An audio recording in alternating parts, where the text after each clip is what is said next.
Juste avant de plonger dans cette histoire, je voulais vous dire que celle-ci a été écrite en septembre 2018, bien avant que les fameuses distances de sécurité ne fassent partie de notre quotidien.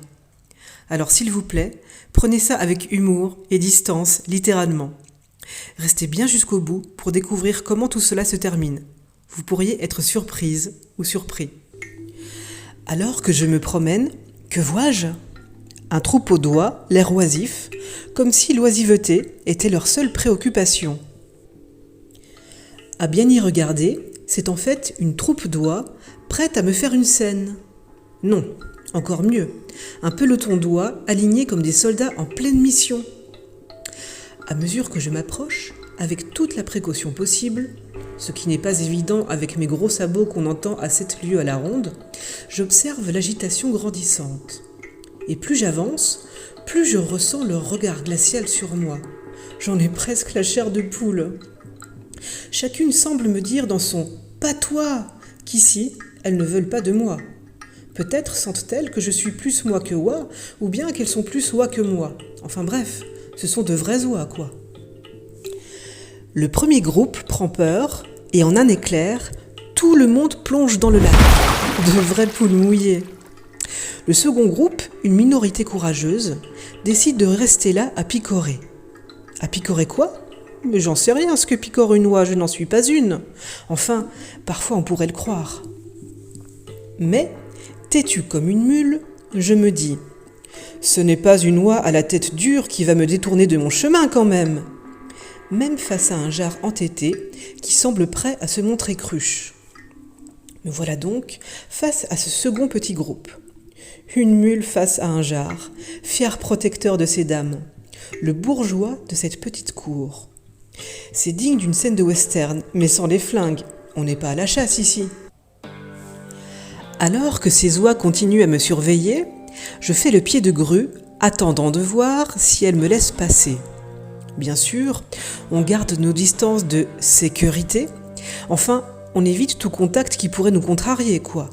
Puis, commence une séance d'intimidation. Un jar face à une humaine qui essaye de lui dire qu'il n'a rien à craindre de la mule. Cette scène aurait mérité d'être filmée. Si, je vous assure, une vraie scène digne d'un film comique. Le jar me toise comme s'il craignait que je le prenne pour un pigeon. Mais non, je ne suis pas là pour ça. Mais ça, il ne le sait pas. Nous voilà donc face à face, moi, la tête de mule, et lui, le jar, avec ses airs de cow-boy prêt à me voler dans les plumes. « Hé mon gars, je n'ai pas l'intention de participer à un combat de coq. Non, pas de tournoi de vol plané, désolé, ça ne m'intéresse pas. » Je tente alors de négocier, mais avec mes gros sabots, c'est pas gagné. Et ce jar qui cacarde, qui criaille, mais c'est qu'il me cracherait presque dessus. Et moi du coup, je chuchote doucement pour signifier que tout va bien et que je ne fais que passer. Je ne bois même pas de badois, mais du Perrier. Mais il s'en fout le jar, mon langage à moi, c'est pas celui de loi. Je suis une femme certes, mais pas une femme de loi. Et c'est un vrai jargon pour lui. De toute façon, c'est pas comme ça que je vais lui clouer le bec. Et j'ai pas envie de lui donner des noms d'oiseaux à celui-là. Alors quoi ? Eh bien je lui tourne le dos. Ok. Ce n'est peut-être pas poli, mais tant pis. C'est seulement pour lui faire un signe, qu'il ne m'intimide absolument pas et que je lui fais confiance. Qu'il peut aussi me faire confiance, car imaginez les dégâts d'une mule sur une oie.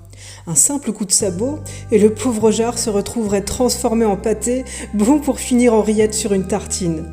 Ce serait quand même pas de peau. En fait, on s'imite. Il me tourne le dos aussi. Et chacun se retourne, et de côté, nous nous observons en chien de faïence, cacardant et chuchotant. On est quand même des drôles d'oiseaux, vous trouvez pas ? Et puis, la situation semble coincée. Chacun reste campé sur ses positions et ne souhaite se détourner de son objectif.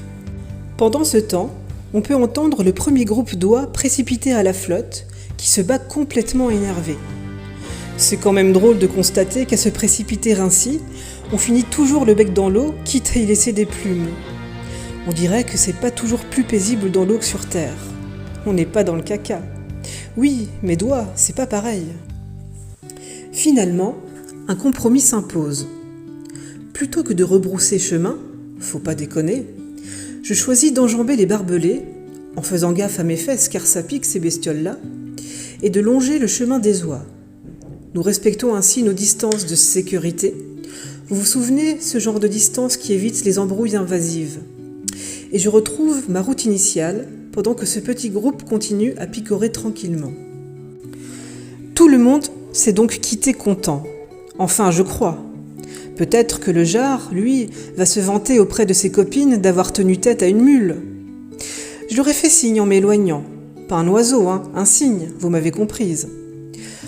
Vous pensez peut-être que chacun chez soi et les oies seront bien gardés ? Mais non, c'est la diversité qui nous enrichit. J'espère bien qu'à ma prochaine promenade, ces oies sauront me reconnaître et auront moins peur de moi. Et vous ? Quelles sont vos plus belles rencontres au détour d'un chemin ? Ou les plus insolites peut-être ? Je serais ravie de les lire en commentaire. J'espère que cette histoire vous aura amusé autant que je l'ai été à vous la raconter. Si vous avez aimé, merci de liker, commenter et partager. Et si vous ne voulez pas manquer mes prochaines aventures, abonnez-vous à ma chaîne. Allez, cette fois, j'arrête.